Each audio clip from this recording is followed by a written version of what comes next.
Hey, what's up? It is Valar. Hope everybody is doing awesome. My tablet is rocking and rolling, so for a while, potentially the next few months, I'm going to be doing tablet slash phone recordings. But anyway, nobody cares about that too much other than me, but I still want to actually be engaged with everybody and still be part of the community in whatever way I can.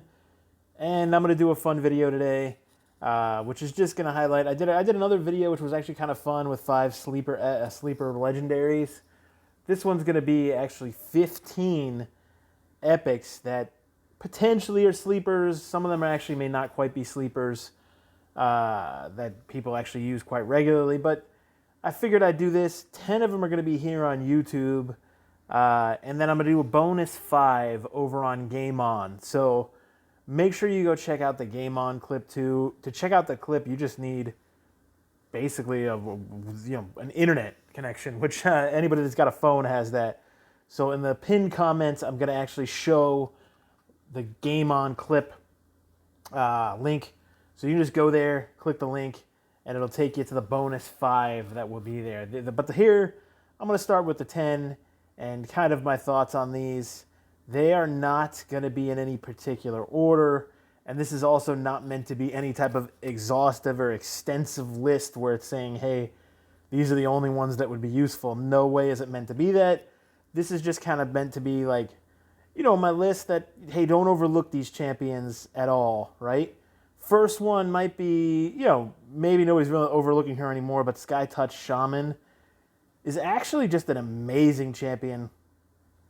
She's got an AoE that heals if she has less than 50% HP, boosts the turn meter if the HP is higher than 50%.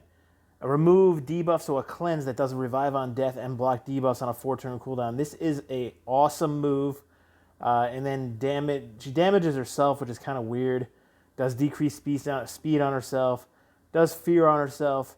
But you put her in immunity artifacts and you don't have to worry about all that, right? And then HP in all battles. She's got great base speed, great defense, just a great support champion. And I will admit, I don't know, I tend to love support champions to a degree, so there might be a lot of support champions in here, is kind of what I'm thinking. But next one that I'm going to go to, and if they're not any order of factions or anything like that actually right now, is one of the skinwalkers, so I might hop back and forth, but Basher. Now, Basher, I think, has been not quite so much anymore, but this guy was criminally underrated for the longest time, even by myself, even by a bunch of content creators.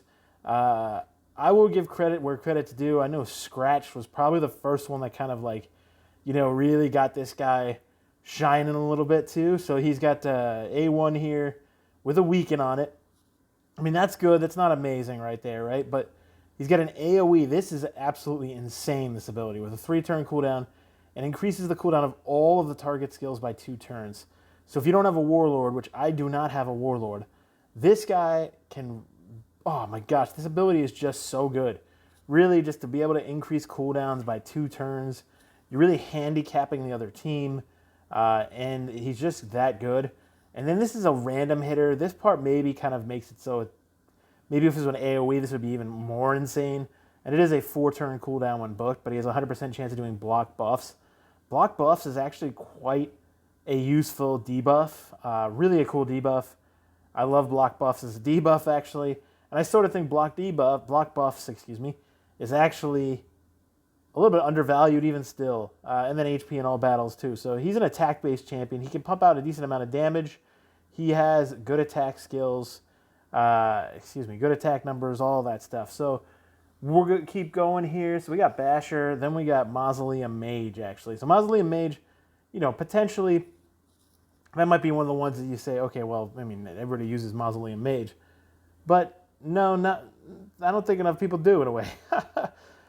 So decreased speed on his A1, increased crit rate, increased defense, block debuffs on a 3-turn cooldown. That is just amazing.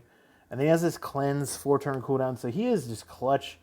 He's actually super clutch for Doom Tower right now too. Mausoleum Mage is really one of the guys that I just think, man... If you got a Mausoleum Mage, you go build this guy, you max him out, you use him. Plain and simple. All right, I'm not going to go super, I don't want to make this video take 20 minutes, so I'm going to try to go through here kind of fast if possible. So believe it or not, the next one I'm going to say is a free champion everyone will get. It's Grush the Mangler, defense. This guy is actually amazing with a leech on his A1, and it can be booked up to a 75% chance of a leech. Then he has an AoE that does decreased attack and decreased crit damage, which is pretty damn cool. So it's a 4-turn cooldown. That is a little bit high, but that's all right. This is also a 4-turn cooldown, but it's an AoE with continuous heal on all allies for 2 turns on the big version, and then does an additional 7.5% if at least one enemy is hit with a critical hit. So you're going to have 3 continuous heals from him, and then ally defense and faction crypts. Grush, I really think, is actually an amazing epic. Good stats as far as defense go. He is a little bit slow. That's kind of the negative, but other than that, I think he's really good. We're going to stick in the Ogrins for a while. Now, this is actually one of my favorite champions in the game now. I did a guide on her and everything as well. Hugo, leech on the A1, AoE. This is just killer, this move, and I still think she's the only person in the game that has this. Decreased defense and block buffs on a 3-turn cooldown in 1 ability. And the chance of doing the block buffs increases by 5% for each alive enemy. So it basically will increase on a full team to like 100%. And then this remove heal reduction debuff. So it only cleanses that, but that's okay. Then 1 random debuff. Then heals by 20% of her max HP. And if everyone is dead, revives them with 50% HP, 50% turn meter. And this is really cool. It's a 5-turn cooldown, but she will do an increased speed and block damage on herself for 1 turn whenever the last living ally is killed. So she is absolutely clutch. If you check out the video I did, which I'm going to plan to link in this here, you can actually see it a couple times where the entire team dies and she resurrects them. She's just so clutch. One of the best support champions in the game. And then also one of the best debuffers. The thing I really love about her is she's not just a support champion with the heals. She's a debuffer with the leech for the extra healing. And then this debuff ability is just massive with decreased defense and block buffs. Absolutely insane champion, Hugo. The next one as well, I also did a guide on her. And she is just sick. And I just pulled a second one of her. But it is Rector Giraffe, actually. Decreased attack on the A1. The heal is insane. And if you get her to go really fast and cycle her with, timely intervention. She's just killer with timely intervention. I'll also link the guide I did with her as well. Because I think it was one of my better guides, actually. I got to be honest, with the builds and everything, too. So check it out. Not that I don't think my guides are good. I absolutely do.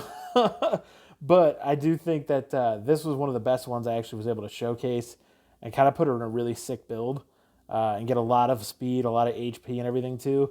And you see how much she just passively heals for every single turn because of the Veil and Perfect Veil with 10% of her max HP and then ally resistant Doom Tower. She is amazing, absolutely disgusting. Now we're going to go back to Undeads and another free champion. Now this one kind of could be a sleeper. I really do love Dark Elaine, and I think Dark Elaine is one of the best attack champions in the game. Maybe that's overstating it, but decreasing max HP, so she could be good for Scarab King. Increase attack on herself, then decrease speed on a 3-turn cooldown, and that ability hits like a freight train. And it fills turn meter instantly activates whenever she gets a freeze debuff, this skill here, and then she instantly removes freeze and does increased crit rate, increased crit damage, strengthen, whenever an enemy places a freeze debuff on her. I personally think Dark Elaine is actually one of the coolest nuker type champions of the game. I like Dark Elaine a lot, actually. Another one that this is definitely a sleeper champion. I like to call him the thin asshole. But he is none other than thinasol. And he really does. I mean, just look how thin this guy is, right? Like, what an asshole. I mean, nobody's that thin. You know, geez, this guy's got to eat like a real asshole to stay that thin. All right, anyway. So he's got to sleep on his A1, very low chance, which you can book up. But, I mean, that's pretty mad, just a single target sleep. But this is actually a really good ability. It's a 3-turn cooldown when booked with a very good heal. Increased defense on all allies for 2 turns and heals all allies by 25% of his max HP. And he has pretty high max HP with high defense and everything too. And then he has an AoE that decreases the duration of all enemy buffs by 1 turn for a 5-turn cooldown. That's useful, pretty cool. It's not god tier or amazing, but I really do think that his oak-skinned ability is actually pretty clutch, and I would consider thinasol I wasn't even trying to say at that time. I would consider thinasol actually a kind of a sleeper. Like, I think thinasol is actually worth building, and the resist in dungeons is good. So I think he could be a very good carry for you just on this ability alone, because it is doing an AoE heal for 25% of his max HP. So that is actually really cool. We only got 2 more. So let's actually go over here. We got 2 more for this. And don't forget, I'm going to do the other 5 on Game On. So make sure to go check out the Game On clip. That's going to be in the description, and it's also going to be in the pinned comment. So another one that I think is sort of a sleeper, although he has actually had some play, is I think Shatterbones is actually quite good. He has an increased attack, lower version that he does on all allies for 1 turn if he crits. But he has an AoE that hits 3 times with a 75% chance to decrease turn meter by 30% on a 4-turn cooldown. This is a very, very good ability because he can hit hard, but also because that turn meter reduction is actually very good. And he is actually an attack-based champion as well with pretty decent high attack. The thing that sucks about him is HP is like really, really low. Places a decreased speed on all enemies for 2 turns and fills the turn meter of all allies by 25% on a 5-turn cooldown, and accuracy in the arena by 70. So I think Shatterbone's a good arena champion, but I think he could also be used, hey, pretty much for just general content type of stuff. But I think he's kind of a sleeper. He's not the most amazing by any means, but definitely a sleeper. Now the next one I don't actually have, but I feel like this one is more than a sleeper. It's actually probably a top tier epic. Is aiox the Remember with a poison on the A1. And then an A2 with a 1-hitter, heals by 10% of his max HP, heals by an extra 2.5 for each debuff on the target on a 3-turn cooldown, then does decrease attack, also does decrease crit rate if they have 50% or more turn meter. So pretty cool. His passive is actually super cool too. So it increases the duration of 2 random debuffs on the attacker by 1 turn when attacked and occurs once per hit. And ally accuracy in Doom Tower battles by 60. So that is actually pretty cool. I think aiox the Remember will be very cool. So that will be it for my list on here. There's 5 more bonus epics again on Game On. Go check it out. Other thing, please subscribe to the channel, like the video. I was pumping out daily content for the beginning of February. This past week just blew everything up on the personal side, but it's okay, no big deal. I'm going to work through that. I'd like to say, hey, stay positive. This is actually, it's just a hurdle to get through. That's all it is. Life is all about adversity and how you deal with it. That's it. So try to actually come up with strategies to deal with it. Be good to each other. Much love. Cheers. Like and subscribe and go check out Game On. Thank you so much. I will be back with more Raid Shadow Legends content this week for sure.